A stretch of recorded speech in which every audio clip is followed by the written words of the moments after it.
안녕하세요. 이번 시간은 유체의 분류와 특성에 대해 알아보도록 하겠습니다. 자, 맨 먼저 우리가 전다 능력이다라고 하는 개념에 대해서 먼저 알아보도록 하겠습니다. 자, 지하철이나 여러분들이 버스 앞에 승강장이 이렇게 있다라고 할 때 그 앞에 제가 이렇게 서 있습니다. 이렇게 되었을 때 버스나 지하철이 빠른 속도로 딱 지나가게 되면 여러분도 모르게 앞으로 숙여지는 그런 느낌을 받은 적이 있을 것입니다. 자, 이렇게 되었을 때 나하고 이 버스 사이에는 아무것도 없는데, 즉 어떻게 보면 공기가 있었겠죠. 공기밖에 없는데 왜 나는 몸이 앞으로 쏠리게 되는 것일까요? 이것에 대한 개념이 바로 전다 능력에 해당하는 개념이 되겠습니다. 자, 마치 이곳에 바로 여기 있는 이 판에 바로 제가 서 있다라고 생각해 주시면 되겠습니다. 멈춰져 있는 것이죠. 근데 일정한 길이만큼의 떨어진 곳에 바로 이러한 지하철이나 버스가 이러한 어떤 물체가 속도 V로 움직인다라고 생각을 해보시기 바랍니다. 이렇게 되면 이 블락과 나 사이를 공기가 이루고 있을 텐데 이 공기를 무한히 많은 이러한 직육면체로 나누어 본다라고 생각을 해주시면 되겠습니다. 이렇게 되었을 때 이 물체는 어떤 임의의 속도 V로 움직이고 있기 때문에 바로 이 면이 움직이는 것이죠. 이렇게 움직일 때 그 밑에 있는 직육면체에는 바로 이 면 위에 이만큼의 힘이 바로 작용을 하게 되는 것입니다. 왜냐하면 속도 V로 움직이고 있으니까 바로 작용이 되는 것인데, 바로 이 물체와 밑에 있는 유체가 바로 그 받는 물질이 다르기 때문에 받는 힘이 되겠습니다. 자, 이렇게 되다 보니까 요 사각형은 물체와 바로 맞닿아 딱 붙어 있기 때문에 바로 고체와 맞닿은 면에 있어서의 물질은 바로 고체와 같은 속도인 V로 움직이게 됩니다. 그러나 그 밑에 있는 바로 이 유체에 있어서는 바로 여기 면에 바로 이러한 힘이 작용을 하게 되는 것이죠. 이 힘은 이러한 넓은 평판 위에 바로 운동하는 면의 평행한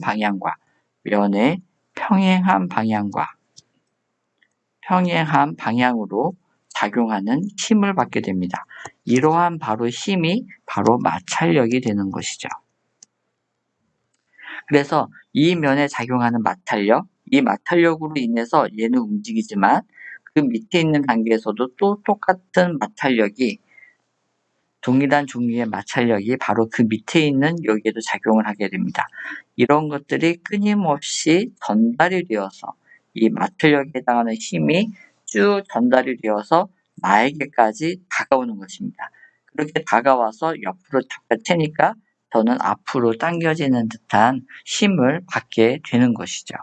그래서 여러분들이 지금 이곳에서 기억을 해 주셔야 될 것은 무엇이냐면, 유체의 면의 평행한 방향으로의 전다 능력이라고 하는 힘이 작용할 수 있는데 그 힘은 마찰력과 같은 종류의 힘이다라는 것이 되겠습니다. 자, 이렇게 되어져 있을 때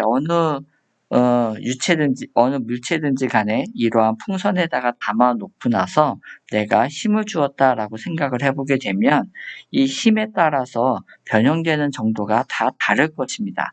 그 다른 정도가 바로 물질의 특성이 되는 것이죠. 근데 고체 물질 같은 경우는 우리가 힘을 주게 되게 되면 이러한 볼펜이 있다라고 했을 때 이쪽과 이쪽을 갖다가 힘을 딱 주게 되면 어느 순간 얘가 부러지게 되는 것이죠. 부러지게 되니까 변형되는 것이 멈춰지거나 끊어지게 되는 것입니다. 근데 여러분들도 알고 있듯이 액체나 어떤 기체를 이 풍선에다가 담아주고 나서 많은 힘을 준다라고 해서 액체나 기체는 부러지는 것이 없습니다. 즉, 힘을 주는 한 연속적으로 계속해서 변형을 하려고 하는 성질을 갖게 되는 것이죠. 이러한 것이 바로 액체와 기체, 이것과 고체를 구분시켜주는 고유한 특징이 됩니다.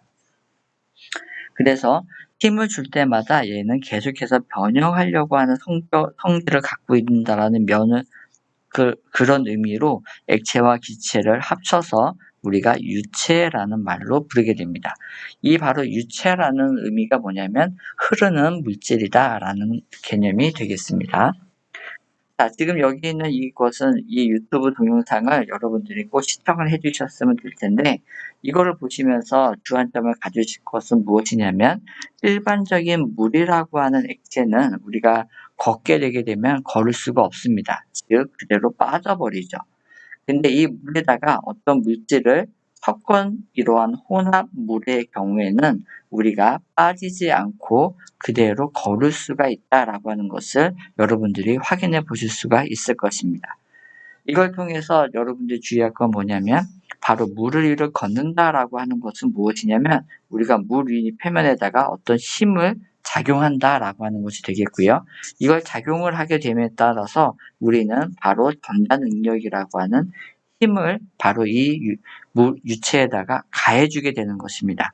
그것에 해당하는 반응이 변형이 되는 정도가 이 물이라고 하는 것과 또한 물에다 어떤 것을 섞은 이 혼합물이 다르게 반응한다라고 하는 것을 이 유튜브 동영상을 통해서 여러분들이 확인해 볼 수가 있습니다.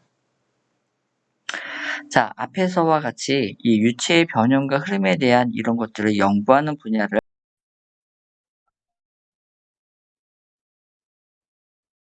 안녕하세요. 유튜브 동영상을 하나 시청을 하려고 합니다.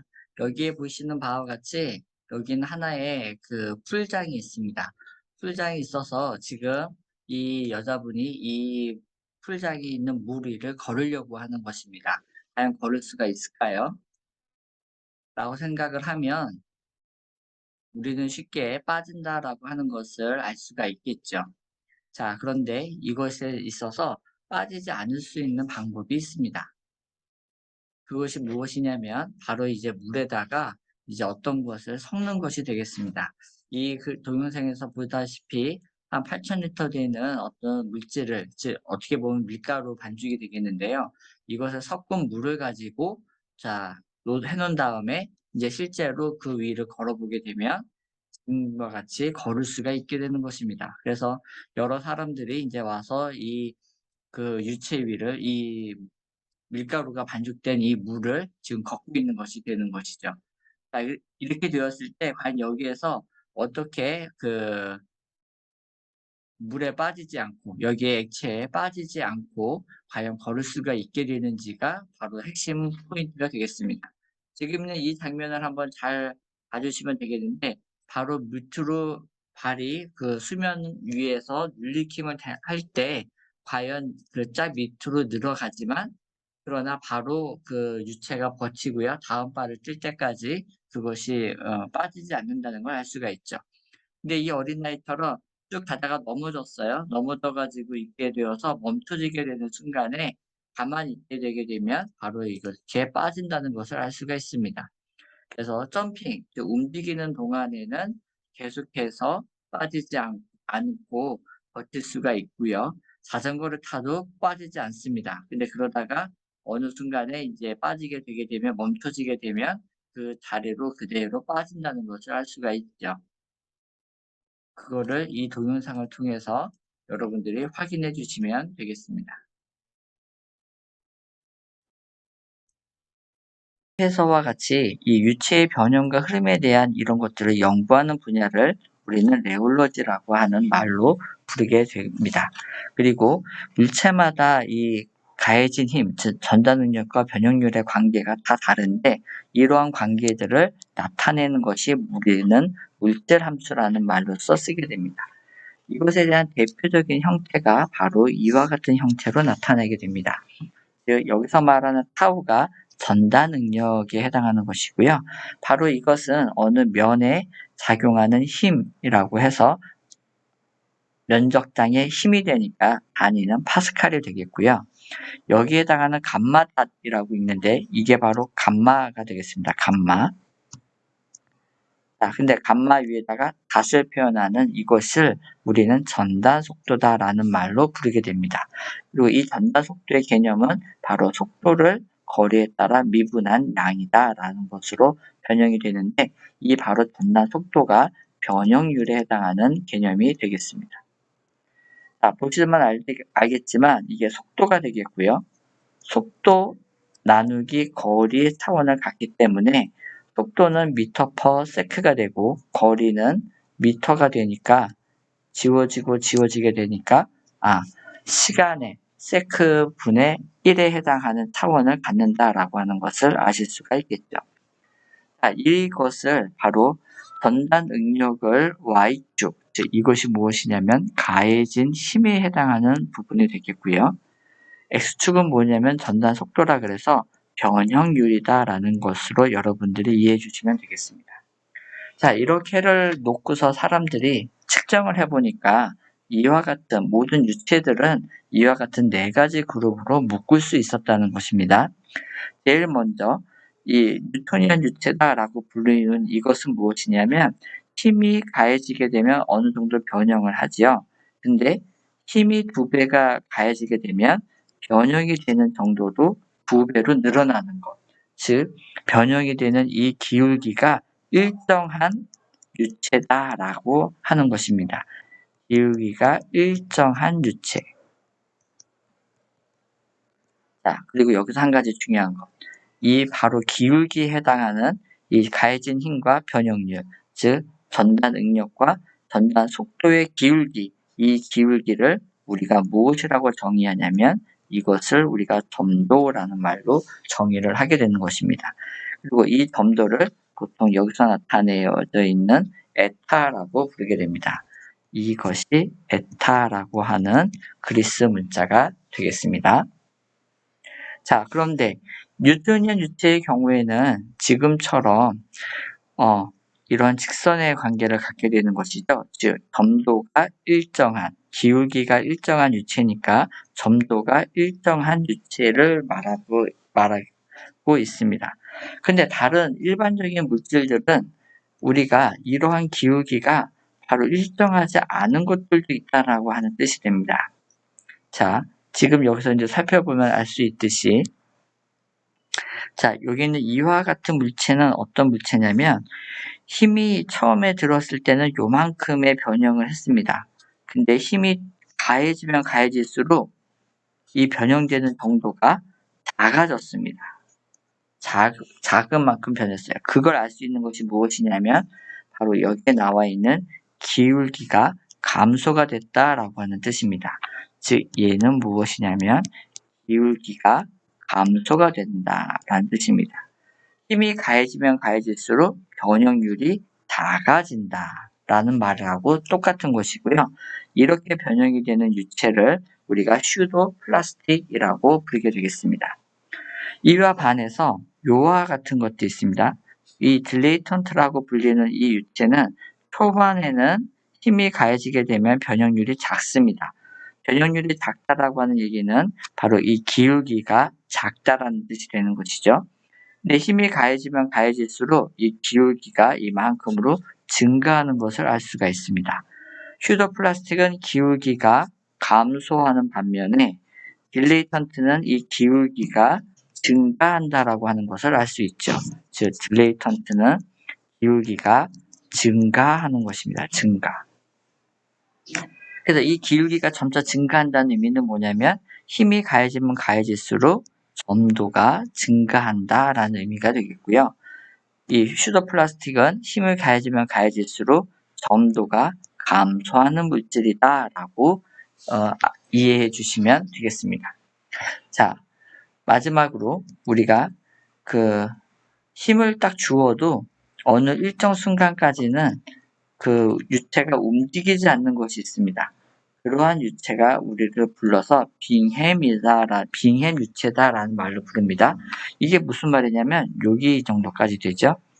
우리가 얘를 한 이 점의 값을 타우 제로라고 하는데 힘을 가하는데 이 타우 제로에 해당하는 값에 갈 때까지는 변형이 되는 것이 없습니다. 타우 제로가 벗어난 순간만큼 힘을 가해야 그때부터 변형이 일어난다라고 하는 뜻이 되겠습니다. 이해되시죠? 다시 한번요. 처음에 힘을 주지만 타워 제로에 해당하는 힘보다 작은 힘을 주게 되면 변형이 일어나지 않습니다. 그러나 그 다음에 힘을 더 주게 되면 이렇게 변형을 하게 되는 유체, 우리가 이런 것을 빙햄 유체다라는 말로 부르게 됩니다. 자, 위에 왼편에 있었던 그림을 우리가 점도의 관점에서 동일한 X축을 가지고 그림을 그려보게 되면 뉴토니안 유체는 기울기가 일정한 유체, 즉 점도가 일정한 유체이기 때문에 이러한 경향을 갖습니다. 바로 뉴토니안 유체는 바로 변형률에 상관이 없이 일정한 유체의 점도의 값을 갖는 유체가 되는 것이죠. 근데 슈더 플라스틱은 뭐냐면 기울기가 갈수록 작아집니다. 그러니까 뭐냐면 이렇게 작아지는 이러한 경향을 갖게 되는 것이죠. 우리가 이것을 다른 말로 shear thinning 이라는 용어로 부르게 됩니다. 옆에 있는 이 딜레이턴트라고 하는 유체는 변형률이 가해지면 갈수록 기울기가 급해지니까 점도값이 증가하는 것이죠. 증가하는 유체가 바로 딜레이턴트가 되겠고요. 우리가 이런 것을 부르는 말을 shear thickening이라는 말로 부르게 됩니다. 앞에서 보았었던 이러한 물질함수를 우리가 다른 용어로 뭐라고 부르냐면 유변학적 상태방정식이라는 말로 부릅니다. 우리가 앞서서 이상기체 상태방정식, 실제기체 상태방정식을 보았지만 그런 것은 바로 기상에 대한 어느 상태를 설명하는 방정식이었죠. 이러한 유변학적, 레올로지가 바로 유변학이라고 했는데 유변학적인 이러한 물질을 다루는 방정식들도 존재를 하게 됩니다. 그 방정식의 이름을 우리가 구성방정식이라는 용어로 쓰게 됩니다. 그 구성방정식에 해당하는 형태는 바로 전단 응력과 그 다음에 전단 속도 요 사이를 어느 기울기에 해당하는 점도의 값으로 놓는 이러한 형태가 되겠습니다. 자, 이렇게 되었을 때 뉴토니안 유체다라고 하는 것은 바로 이것에 해당하는 것이 일정한 값을 갖는 것이죠. 상수값을 갖게 됩니다. 그래서 이것을 우리가 뮤라고 부릅니다. 그리스 문자로 뮤가 되겠고요. 특별히 뉴토니안 유체에 있어서의 점도를 우리가 뮤라고 하는 기호로 나타내게 됩니다. 일반적인 점도는 에타라고 쓰지만 특별히 뉴토니안 유체에 있어서의 점도를 우리는 뮤라는 기호로 나타내게 되겠고요. 앞으로 이 수업 시간에 다루게 되는 대부분의 점도를 나타내는 기호로서는 우리가 에타 대신에 뮤를 사용하게 됩니다.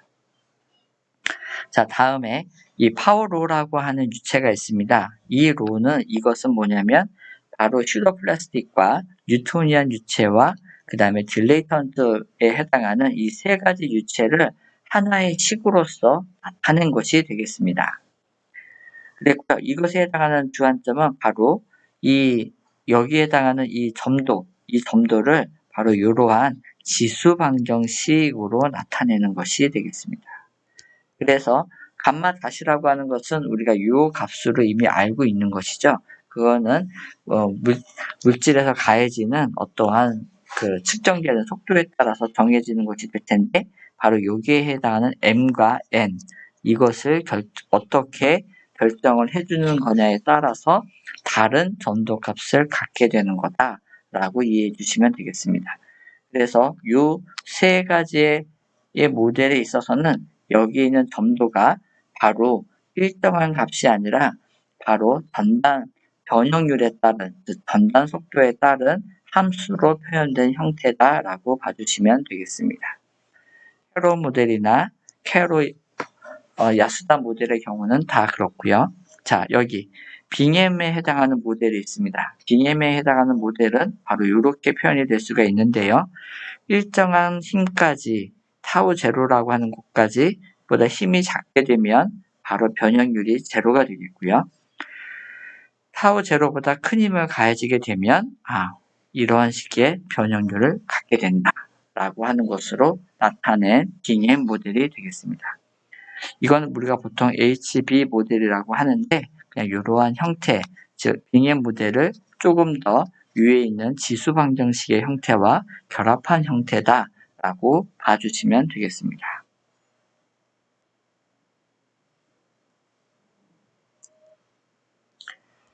자, 다음에 있어서 이제 그 약간 점도에 대해서 정리를 해보았습니다. 자, 특별히 이 뉴토니안 유체에서의 점도를 우리가 뮤라고 하는 기호를 써서 나타낸다라고 보시면 되겠고요. 이 점도의 어쨌든 그 물리적인 의미는 뭐냐면 유체의 저항을 나타낸다라고 보시면 됩니다. 변형에 대한 저항의 척도, 변형에 대한 저항의 척도를 나타내는 개념으로서가 바로 이 점도가 사용하게 됩니다. 자, 뉴토니안 유체에서의 점도는 전단 속도에 무관하죠. 즉 변형률에 상관이 없이 일정한 값을 가졌습니다. 자, 그리고 과거에 제가 그 물과 공기에 해당하는 온도에 따른 점도에 해당하는 변화를 보여드렸습니다. 이때 물과 마찬가지로 대부분의 액체는 온도가 증가함에 따라 점도가 낮아지고요. 기체의 경우, 공기와 같은 기체의 경우에는 온도가 증가함에 따라 점도가 높아지게 되었습니다. 자, 이것을 여러분들이 한번 찾아보는 것이 여러분의 숙제가 되겠고요.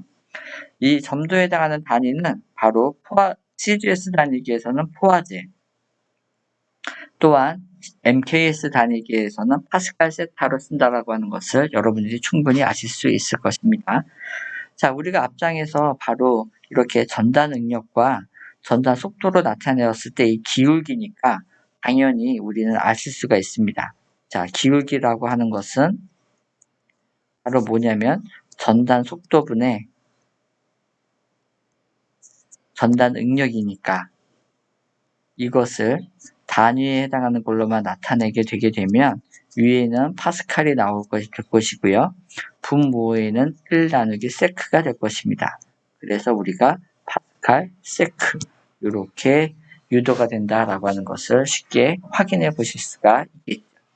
자, 이것은 아주 간단하게 2차원적으로 그 선형의 만약에 속도 분포를 갖는다라고 가정을 하고서 한번 그려본 것이 되겠습니다. 이때 해당하는 전단 속도는 뭐냐면 제가 이와 같은 식으로 적용이 된다라고 했습니다. 즉 거리가 g만큼 움직였을 때 속도가 v만큼 같죠. 그래서 전단 속도에 해당하는 값은 바로 요만큼이 전단 속도에 해당하는 값이 되는 것입니다. 자, 그 다음에, 자, 어떠한 것이 고점도냐, 저점도냐, 라고 하는 개념이 되겠습니다. 즉, 기울기가 급한 것이 기울기가 완만한 것보다 당연히 기울기의 값이 점도니까 기울기가 급한 것이 고점도가 되겠고요. 기울기가 작은 것이 저점도가 되는 것입니다. 이걸 여러분들이 이렇게 확인해 주실 수 있어요. 어느 일정한 힘이 가해졌을 때 고점도의 경우에는 변형되는 정도가 요만큼입니다. 변형에 대한 저항이 큰 거죠. 그래서 그것이 점도가 크다라고 나타낸 것이고요. 저점도의 물질은 뭐냐면 동일한 힘을 주었는데 변형이 이만큼 일어난 것입니다. 즉 변형에 대한 저항이 상대적으로 작아서 많이 변형이 되었다라는 개념으로 이해해 주시면 되겠습니다. 자, 이와 같은 이 유체는 정의가 이렇게 됩니다. 전단 능력이 작용하는 한, 힘이 가해지는 한 연속적으로 변형을 하는 물질, 이것이 바로 유체의 정의가 되겠고요. 이런 것에는 기체와 액체가 포함이 된다라고 보시면 되겠습니다. 자, 점도에 따른 분류에 있어서는 우리가 그 뉴토니안 유체가 있겠고요. 아까 퓨저플라스틱, 또한 딜레이턴트, 빙햄, 뉴토니안 유체가 아닌 나머지 세 가지를 합쳐서 우리가 비뉴토니안 유체라고 부르게 됩니다. 다음은 밀도에 의한 분류가 되겠는데요. 밀도는 뭐냐면은 압축성과 비압축성으로 간주하게 됩니다. 여러분들이 생각하는 우리는 마하수 0.3 이상이 되는 그 속도에 해당하는 것을 많이 다룰 일이 없기 때문에 여러분이 생각하는 대부분의 물, 공기 이런 것들도 다 비압축성 유체로 생각해서 다루시면 되겠습니다. 자, 다음으로 이제 오늘 실험까지 함께 하게 될 것이 있는데 바로 이런 유체가 흘러가는 데 있어서의 특징이 있게 됩니다. 그 특징에 따라서 우리가 측류와 난류를 구분하게 되는데 이 유동 특성은 부분에 따른 유동 특성을 결정하는 기준은 무엇이냐면 바로 레이놀즈 수가 되겠습니다. 레이놀즈 수라고 하는 것이 바로 충류와 난류를 구분하는 기준이 된다. 이런 뜻이 되겠습니다. 이 그림이 바로 레이놀즈의 실험을 바로 묘사한 그 실험이 되겠고요. 여기에 보면 염료가 담긴 통이 이렇게 있게 됩니다. 그리고 이 수저가 담겨져 있고요. 이 염료를 여기에다 집어넣은 것이 되는 것이죠. 그리고 여기에 있는 것은 일반적으로 물이 이렇게 타 있습니다.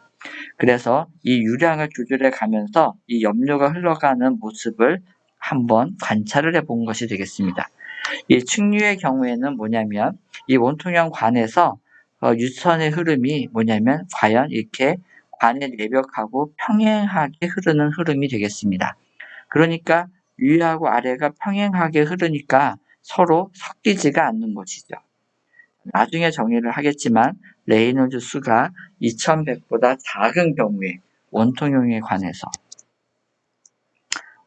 관에서 2100보다 작은 경우에 이렇게 나란한 흐름의 형태가 나타나더라 라고 하는 것을 관찰을 했고요. 다음에 레이놀즈 수가 한 4000보다 큰 거, 즉 2100보다 커도 상관이 없습니다. 이런 경우에는 유선이 이렇게 쭉 가다가 불규칙하게 가더라 라는 것입니다. 아주 불규칙하게 되어서 완전한 혼합이 일어나게 되더라. 즉 어디로 갈지를 모르게 어지럽게 흐른다라고 해서 바로 난류라고 하는 이름으로 우리가 붙여서 사용하게 됩니다. 이제 레이놀즈 수라고 하는 것을 정의를 해보겠습니다. 이 레이놀즈 수의 정의는 바로 다음과 같은 식으로 정의가 됩니다. 즉 유체의 점도, 유체의 밀도, 그 다음에 관의 내경이 되겠습니다. 관의 내경.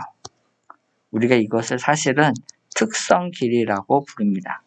즉 원통형 관의 경우에 있어서는 특성 길이가 관의 내경이 되지만 다른 형상, 사각형의 덕트나 아니면 구 주위의 흐름이라든지 비행기 주위의 흐름 이런 것들은 어떻게 길이를 특정할 수가 내경이라는 개념이 없기 때문에 다른 길이를 우리가 주어지게 됩니다. 그 다음에 이 V를 이제부터는 평균 속도다라고 평균 속도로 정의하도록 하겠습니다.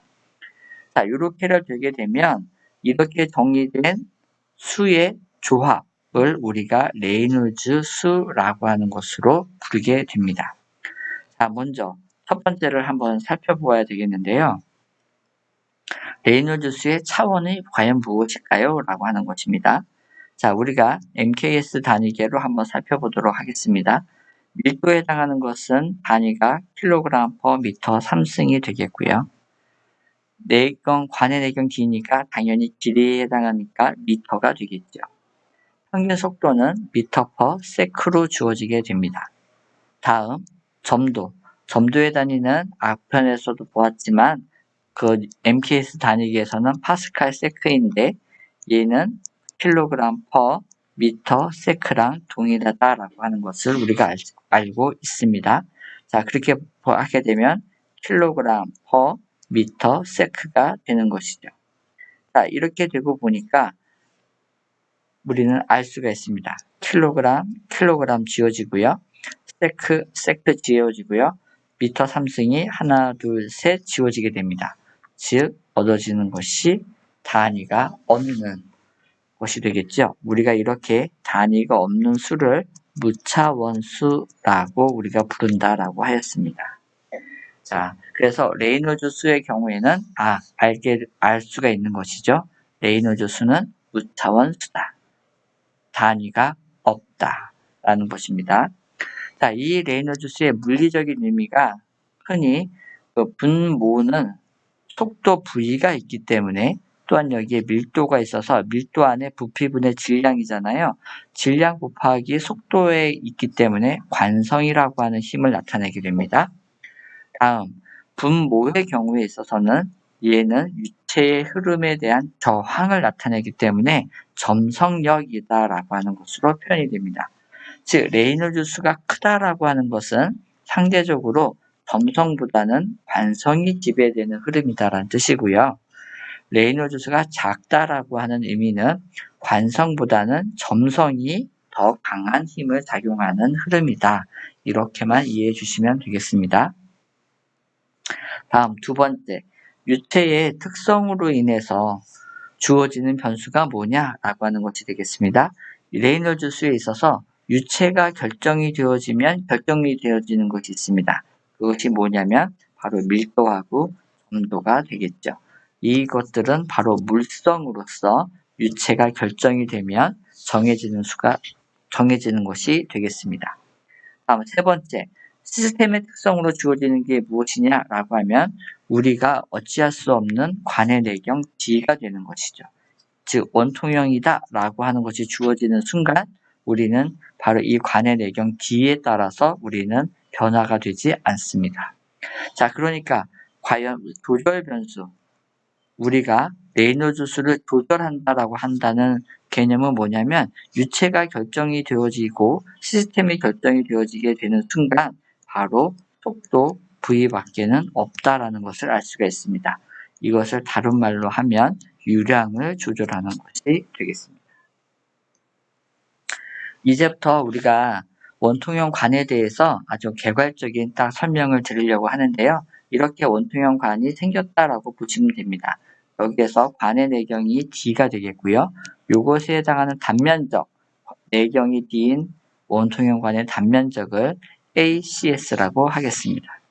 자, 이렇게 되었을 때 일정한 그 지점, 1과 2의 지점에 살펴보게 되었을 때 길이 L만큼의 원통형 관을 고려해 보도록 하겠습니다. 이때 유체의 밀도가 로고 점도가 뮤인 유체가 왼쪽에서 오른쪽으로 흘러가는 것이 되겠죠. 자, 이랬을 때 V'i라고 하는 것이 부피 유량으로 우리가 쓰겠고요. V'라고 하는 것은 이제 우리가 평균 속도라는 것으로 쓰겠습니다. 그리고 M'이라고 하는 것은 뭐냐면 질량 유량이다라고 하는 것으로 사용하도록 하겠습니다. 이렇게 되었을 때 한 가지 꼭 알고 계셔야 됩니다. 모든 유체는 압력이 높은 곳에서 낮은 곳으로 흐르게 됩니다. 즉, 이 지점의 압력을 P1, 이 지점의 압력을 P2라고 하게 되면 우리가 델타 P라고 하는 개념은 항상 먼 곳에서 가까운 곳을 뺀 것입니다. 그렇기 때문에 P2-P1이 되는데 제가 유체가 왼쪽에서 오른쪽 방향으로 흐르고 있다라는 뜻은 뭐냐면 P1이 항상 P2보다 크다는 뜻이 됩니다. 그래서 이것이 0보다 작은 것이죠. 근데 우리가 일반적으로는 압력 차, 특히 압력 강하라는 용어를 쓰게 될 때는 이것은 항상 양수의 개념을 우리가 사용을 하게 됩니다.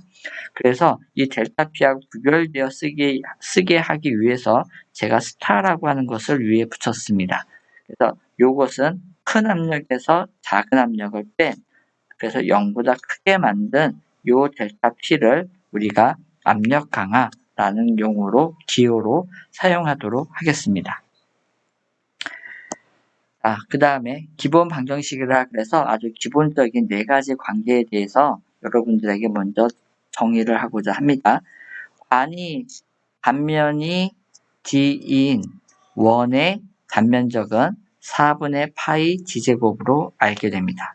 자, 이 면적이라고 하는 것은 우리가 내경이 R이라면 파이 R 제곱이 되는 것이죠. 근데 R이라고 하는 것은 2분의 D가 되기 때문에 바로 이렇게를 구하게 되면 4분의 파이 D 제곱으로 주어지게 되는 것입니다. 자, 이걸 통해서 우리는 뭘 알 수 있냐면 관의 내경이 주어졌다는 뜻은 단면적이 주어졌다는 뜻이고요. 단면적이 주어졌다는 뜻은 관의 내경을 알 수 있다. 이렇게 이해해 주시면 되겠습니다. 자, 다음 평균 속도. 평균 속도하고 부피 유량 사이에는 관계가 어떻게 되냐면 이와 같은 관계가 있는 것입니다. 부피 유량은 평균 속도에다가 단면적을 곱한 것이 되는 것이죠. 우리가 단위를 살펴보더라도 미터 퍼 세크에다가 단면적은 미터 제곱이니까 당연히 미터 3승 퍼 세크가 나온다는 것을 아실 수가 있겠습니다. 자, 다음 질량 유량과 부피 유량과의 관계입니다. 지난 시간에 밀도에 대해서 설명을 드렸어요. 밀도는 질량을 부피로 또는 부피를 질량으로 바꾸는 데 관련되는 환산임자 같은 것이다. 그래서 질량은 rho V였죠. 자, 이것을 정지된 것이고요. 연속적인 시스템에 있어서는 질량유랑과 부피유랑과의 관계가 이렇게 나타낼 수가 있겠습니다. 또한 하나 더 나가서 유에서에 해당하는 부피유랑에 해당하는 공식을 그대로 적용을 하게 되면 이렇게도 쓰여질 수가 있다. 알아주시면 되겠고요. 레이놀드 수는 앞에서 정의했듯이 이와 같이 정해질 수가 있겠습니다. 자, 이번 주의 숙제에 대해서 말씀드리겠습니다. 자, 다음 물질들 한 8 정도의 물질들이 있는데 이 물질들은 이러한 유체들은 점도에 따른 유체에 있어서 어느 부류에 속할까요? 라고 하는 것입니다. 즉, 뉴토니안 유체일 수도 있고요. 넌 뉴토니안 유체, 특히 슈더플라스틱, 딜레이턴트, 빙햄 어느 것에 속해질까라고 하는 것을 여러분들이 확인해 보시면 되겠고요. 대략적인 점도에 해당하는 값들도 알아봐 주시면 되겠습니다. 자, 두 번째로 아까 말씀드렸듯이 이걸 해주시면 되겠고요. 자, 이거는 그냥 간단한 계산 문제가 되겠습니다. 관현대경이 4cm라면 단면적을 한번 구해보시면 되겠고요. 자, 비중이 1.5인 액체. 자, 비중이 1.5인 액체라고 하는 뜻은 이 유체의 밀도는 어떻게 주어진다고요? 비중에다가 레퍼런스에 해당하는 기준 유체를 곱해주는 것이죠. 이때 이것이 액체이기 때문에 이 기준 유체는 물에 해당하는 값을 사용한다라고 알아두시면 되겠습니다. 이렇게 주어지게 되면 바로 밀도값을 준 것과 똑같죠. 다음 내경이 주어졌고요. 평균 속도가 주어졌습니다. 자, 그러면 여러분들은 레이놀드 수를 계산하실 수 있겠고요. 또한 내경이 주어졌기 때문에 단면적을 구할 수가 있으니까 단면적과 평균 속도를 곱하면 부피유량하고 밀도값을 곱하면 질량유량을 계산해 주실 수가 있겠죠. 자, 다음 문제는 부피유량이 주어진 경우가 되겠습니다. 부피유량이 주어졌을 때는 레이놀드 수를 구하려면 평균 속도를 알아야 되겠죠. 이 평균 속도는 이 부피유량을 내경을 알고 있으니까 단면적을 계산해서 나누어주면 아실 수가 있을 것입니다. 자, 이상